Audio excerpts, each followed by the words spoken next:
माता पितृचरण कमलेभ्यो नमः। ओम इष्ट देवताभ्यो नमः। ओम कुल देवताभ्यो नमः। ओम ग्राम देवताभ्यो नमः। ओम स्थान देवताभ्यो नमः। ओम वास्तु देवताभ्यो नमः। सर्वेभ्यो देवेभ्यो नमः। सर्वेभ्यो ब्राह्मणेभ्यो नमः। सर्वेभ्यो तीर्थेभ्यो नमः। सर्वेभ्यो ऋषेभ्यो नमः। श्रीमन्महागणाधिपतये नमः।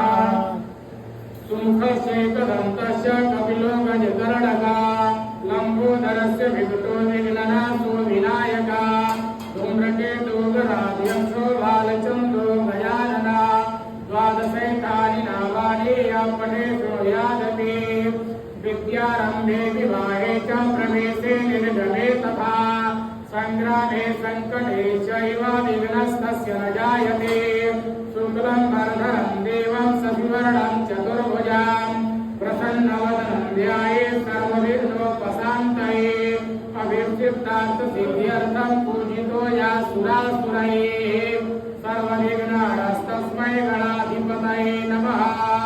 सर्वमङ्गलमाङ्गल्ये शिवे सर्वार्थसाधिके शरण्ये त्र्यम्बके गौरी नारायणी नमस्तुते सर्वदा सर्वकार्येषु नास्ति साममङ्गलम् येषां हृदयस्थो भगवान् मङ्गलाय